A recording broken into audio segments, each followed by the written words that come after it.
At my husband's birthday dinner he snapped at me, "You're living off me, eating for free." Then my dad's words made my blood run cold. Before we begin, make sure to like and subscribe, and also, drop a comment below. What's one life lesson you think everyone should learn before it's too late? Share your thoughts, thanks. At my husband's birthday dinner, I expect warmth, laughter, maybe even love. What I get instead cracks my world open. As a single sentence shatters the illusion of my marriage, I'm forced to decide, stay silent or reclaim the life I never meant to give away. The 4th of July barbecue at Lake Tahoe changed everything for me. I was 37, finally hitting my stride as a marketing director at a tech startup in San Francisco. The fireworks were just starting when I spotted him across the crowded deck, tall, easy smile, holding a bottle of Sam Adams like he owned the world. Marcus had this way of making you feel like the only person in the room. He remembered that I liked my coffee black with just a splash of cream, that I always ordered extra pickles on my burgers, and how I'd get this little wrinkle between my eyebrows when I was thinking hard about something.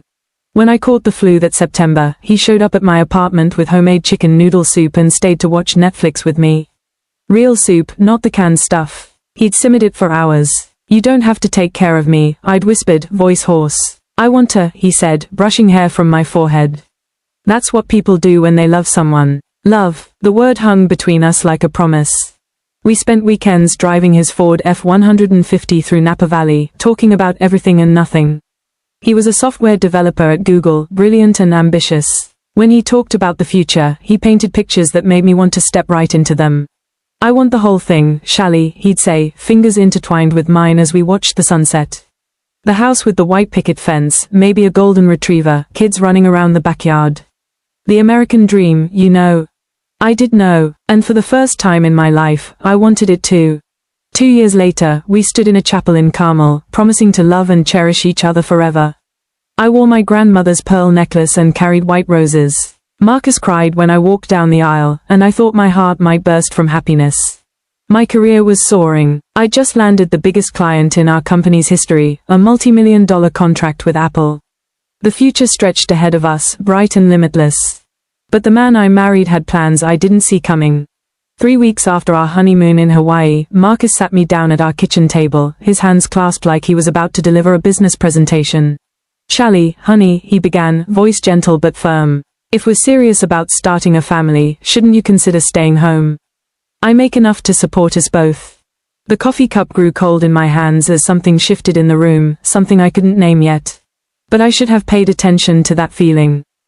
The morning Marcus stopped bringing me coffee in bed, I told myself he was just stressed about work. When he stopped asking about my day, I figured he was distracted. When our conversations became logistics about grocery shopping and dinner plans, I convinced myself this was just what marriage looked like after the honeymoon phase. I'd quit my job 6 months after our wedding. Just temporarily, I'd promised myself. Just until we get pregnant. But the babies never came, and somehow temporary became permanent. Every morning, I'd find a yellow sticky note on the refrigerator door. Marcus's handwriting, always precise. Pick up dry cleaning on Market Street. Grocery store, get ribeye steaks and asparagus. Clean the guest bathroom. Dinner ready by 7 p.m.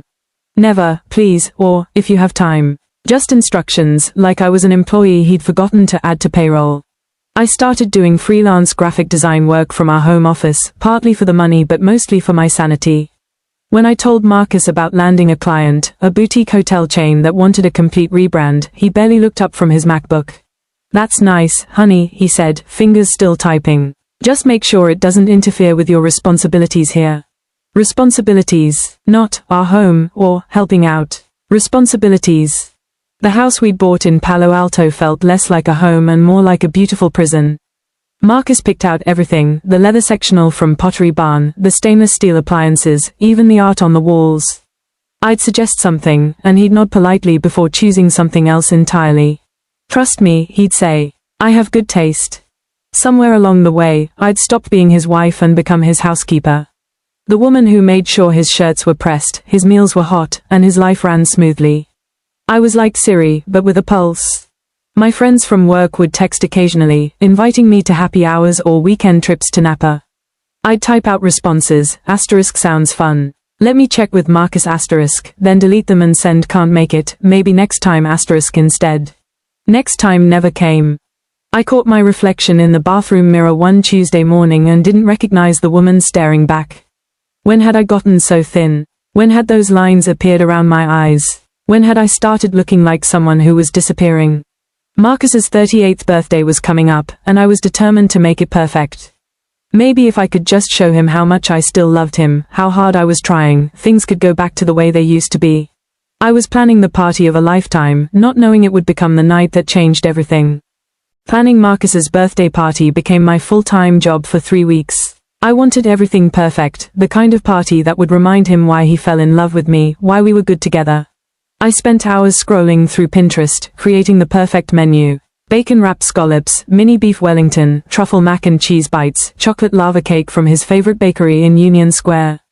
I called his college friends, coordinated with his parents flying in from Portland, and even hired a bartender to make craft cocktails. The secret freelance work I'd been doing had paid off bigger than I'd ever imagined. 3 major clients, including that hotel chain and a tech startup that went viral. I'd saved every penny in a separate account Marcus didn't know about. With that money, I'd bought him the gift of a lifetime, a 10-day trip to Costa Rica. Zip-lining through cloud forests, private beach villa, sport fishing on the Pacific. Everything he'd talked about wanting to do, someday. The morning of the party, I was in our kitchen by sunrise, prep cooking like I was catering a wedding. My mom called while I was arranging flowers. "Honey, you sound exhausted," she said. "Why don't you just order from that nice Italian place?" "I want to do this myself," I insisted, phone tucked between my ear and shoulder as I folded napkins. "It's important." What I didn't say was that I needed Marcus to see me as valuable again. To remember that I was more than just the woman who picked up his dry cleaning. By 7 p.m., our house was transformed. String lights twinkled on the back patio, candles flickered on every surface, and the dining room table looked like something from a magazine. 35 people filled our home, colleagues from Google, college friends, family members who'd driven hours to be there. Marcus looked handsome in the navy button-down I'd picked out for him, laughing with his buddies from Stanford, holding court like the king of his own castle. For a moment, watching him smile and hearing the house filled with laughter, I felt something I hadn't felt in months, hope. My parents sat quietly in the corner, my dad nursing a beer, my mom making polite conversation with Marcus's aunt. They'd always been observers, taking everything in before forming opinions. I was in the kitchen, putting finishing touches on the dessert table I'd spent hours arranging, when I heard Marcus's voice rise above the party noise. "Well, let's be honest here," he was saying, and something in his tone made my stomach clench. "Charlie's got it pretty easy these days." The kitchen suddenly felt too small, too hot. I set down the cake server and moved toward the living room, my heart starting to pound. "I mean, she basically lives off me now," Marcus continued, gesturing with his whiskey glass. "Hasn't worked a real job in over a year." The room was getting quieter. People were starting to notice the shift in energy, the way conversations were dying mid-sentence. I stepped into the doorway, still wearing my apron, still holding a kitchen towel. Marcus saw me and smiled, not the warm smile I'd fallen in love with, but something sharp and ugly. "There she is," he announced. "My beautiful unemployed wife." Everyone in the room was staring at me now. I could feel the weight of their attention, but for the first time in months, I didn't shrink from it. "While I've been your unpaid housekeeper," I said, opening the envelope with steady hands, "I've also been working as a freelance graphic designer." Marcus blinked, confused. "What?" 3 major clients, I continued, pulling out bank statements and contracts. Including a complete rebrand for Pacific Coast Hotels and a startup that just got acquired by Facebook.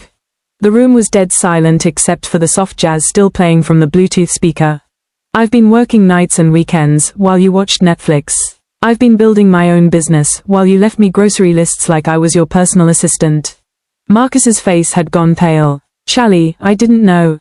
"Of course you didn't know," I interrupted. "You never asked. You were too busy enjoying the fantasy that I was completely dependent on you." I pulled out the final piece of paper, the travel itinerary I'd printed that morning. "I did buy you a birthday gift, by the way. A 10-day adventure trip to Costa Rica. All-inclusive resort, sport fishing, zip-lining, everything on your bucket list. $12,000, paid for with my own money." Marcus reached for the paper with shaking hands. As he read, his expression shifted from confusion to shock to something that might have been shame. "But here's the thing," I said, taking the itinerary back. "I realized today that I'd enjoy Costa Rica a lot more without you." Gasps rippled through the room like dominoes falling. And while I'm zip-lining through cloud forests, you can look over the divorce papers I'm filing on Monday. The silence that followed was so complete I could hear the ice maker cycling in the kitchen. Marcus just stared at me, his mouth opening and closing like a fish pulled from water. All his swagger, all his cruel confidence from moments before, had evaporated. I looked around the room at all these people who'd witnessed my humiliation and my liberation in the same night. "Thank you all for coming," I said politely. "Please stay and enjoy the party. I'm sure Marcus can handle hosting from here." I walked upstairs to our bedroom, packed a small overnight bag, and called an Uber to my parents' house. When I came back downstairs, Marcus was sitting alone on the couch, still holding the Costa Rica itinerary. Half the guests had already left. "Shally, wait," he said as I headed for the door. "We can talk about this." I was drunk, I didn't mean. "Yes, you did," I said simply. "You meant every word. The only thing you're sorry about is that everyone heard it." I opened the front door and stepped into the cool California night. Behind me, I could hear him starting to cry. Everyone in the room was staring at me now. I could feel the weight of their attention, but for the first time in months, I didn't shrink from it. "While I've been your unpaid housekeeper," I said, opening the envelope with steady hands, "I've also been working as a freelance graphic designer." Marcus blinked, confused. "What?" "3 major clients," I continued, pulling out bank statements and contracts. "Including a complete rebrand for Pacific Coast Hotels and a startup that just got acquired by Facebook." The room was dead silent except for the soft jazz still playing from the Bluetooth speaker. "I've been working nights and weekends, while you watched Netflix. I've been building my own business, while you left me grocery lists like I was your personal assistant." Marcus's face had gone pale. "Shally, I didn't know." "Of course you didn't know," I interrupted. "You never asked. You were too busy enjoying the fantasy that I was completely dependent on you." I pulled out the final piece of paper, the travel itinerary I'd printed that morning. "I did buy you a birthday gift, by the way. A 10-day adventure trip to Costa Rica. All-inclusive resort, sport fishing, zip-lining, everything on your bucket list. $12,000, paid for with my own money." Marcus reached for the paper with shaking hands. As he read, his expression shifted from confusion to shock to something that might have been shame. "But here's the thing," I said, taking the itinerary back. "I realized today that I'd enjoy Costa Rica a lot more without you." Gasps rippled through the room like dominoes falling. "And while I'm zip-lining through cloud forests, you can look over the divorce papers I'm filing on Monday." The silence that followed was so complete I could hear the ice maker cycling in the kitchen. Marcus just stared at me, his mouth opening and closing like a fish pulled from water. All his swagger, all his cruel confidence from moments before, had evaporated. I looked around the room at all these people who'd witnessed my humiliation and my liberation in the same night. "Thank you all for coming," I said politely. "Please stay and enjoy the party. I'm sure Marcus can handle hosting from here." I walked upstairs to our bedroom, packed a small overnight bag, and called an Uber to my parents' house. When I came back downstairs, Marcus was sitting alone on the couch, still holding the Costa Rica itinerary.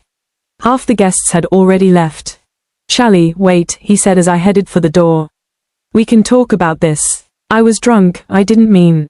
"Yes, you did," I said simply. "You meant every word. The only thing you're sorry about is that everyone heard it." I opened the front door and stepped into the cool California night. Behind me, I could hear him starting to cry.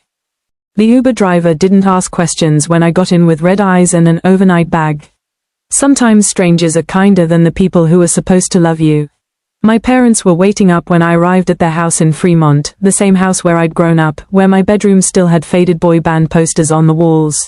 "I'm proud of you," Dad said simply as Mom made us all tea. Those 4 words broke something open in me that had been locked tight for months. I cried in my childhood kitchen until there were no tears left, and then I slept for 12 hours straight. A week later, I was on a plane to Costa Rica. Alone. "Are you sure you don't want company?" my sister Jamie had asked. I could take time off work. "I need to do this by myself," I'd told her. "I need to remember who I am when no one else is watching." The resort was everything I'd researched and more. My villa had a private balcony overlooking the ocean, and I woke up every morning to the sound of howler monkeys and waves crashing on the rocks below. I went zip-lining through the cloud forest, screaming with joy as I flew over the canopy. I learned to surf from a patient instructor named Diego who didn't speak much English but taught me to read the waves. I ate fresh fish and tropical fruit, drank cocktails with names I couldn't pronounce, and read 3 novels in a hammock strung between palm trees. For the first time in over a year, I had no schedule except my own desires. No lists taped to the refrigerator, no one else's needs to anticipate. I watched the sunset every night from my balcony, thinking about the woman I'd been before I got married and the woman I was becoming now. On the flight home, I felt like I was carrying sunlight in my chest. The divorce papers were waiting when I got back to Palo Alto. Marcus had signed them without contest and moved in with his brother in San Jose. He'd left a note on the kitchen counter. "I'm sorry, you deserve better than who I became." It wasn't enough, but it was something. My mom helped me redecorate the house, getting rid of everything that felt like his taste instead of mine. We painted the living room walls a warm golden yellow and hung art from local artists whose work made me smile. The freelance business was thriving. Word had spread about my work, and I had a waiting list of clients. I was making more money than I ever had in corporate marketing, and I was doing it from my own home office overlooking the garden I was learning to tend. But the best part was the silence, not the heavy, uncomfortable silence of a dying marriage, but the peaceful quiet of a life that finally belonged to me. 6 months later, I was having coffee with my old colleague Sarah at our favorite cafe in Palo Alto when I saw him. Marcus was at a corner table with a woman I didn't recognize, pretty, young, laughing at something he'd said. For a split second, I felt that familiar pang, the muscle memory of loving someone who'd hurt me. Then it passed. "You okay?" Sarah asked, following my gaze. "Yeah," I said, and meant it. "I really am." The divorce had been finalized 3 months earlier. I kept the house, bought out his half with the money from my growing business. I'd turned his home office into an art studio and started painting again for the first time since college. My freelance work had evolved into something bigger. I'd partnered with 2 other women to form a creative agency, and we'd just signed our biggest client yet, a sustainable fashion brand that was everything I believed in. "I have news," Sarah said, grinning over her latte. "Remember Tom from the old office? He's been asking about you." Tom, quiet, thoughtful Tom who used to bring homemade cookies to team meetings and always asked follow-up questions about my projects. "Oh," I said, feeling heat rise in my cheeks. "He's divorced too, about a year now. Want me to give him your number?" I thought about it, about opening my life to someone new, about the possibility of love that didn't require me to make myself smaller. "Yeah," I said finally. "I think I'd like that." That evening, I was in my garden watering the tomato plants I'd started from seeds when my phone rang. Tom's name lit up the screen. "Hi, Shally," his voice was warm, familiar. "I hope it's okay that Sarah gave me your number. I was wondering if you'd like to have dinner sometime. Somewhere we can actually hear each other talk." I laughed, remembering how we used to complain about the noisy office cafeteria. "I'd love that," I said. After we hung up, I sat on my back patio as the sun set behind the hills, painting the sky in shades of orange and pink. The air smelled like jasmine and possibility. My phone buzzed with a text from an unknown number. For a moment, my heart clenched, thinking it might be Marcus. But it was from Diego, my surf instructor from Costa Rica. "Waves are perfect today. When are you coming back to visit?" I smiled, typing back, "Soon. Very soon." I thought about the woman I'd been at Marcus's birthday party just 8 months ago, apologetic, invisible, shrinking. Then I thought about the woman I was now, business owner, artist, someone who could book a plane ticket to Costa Rica on a Tuesday just because the waves were good. I'd learned something important in those months. The right person won't ask you to become smaller to make room for their ego. The right person will celebrate the space you take up in the world. As the first stars appeared in the darkening sky, I made myself a promise. I would never again mistake being needed for being loved. I would never again confuse control with care. I was 38 years old, and I was just getting started. The night everything changed had led me here, to this garden, this house, this life that was entirely my own choice. And it was beautiful.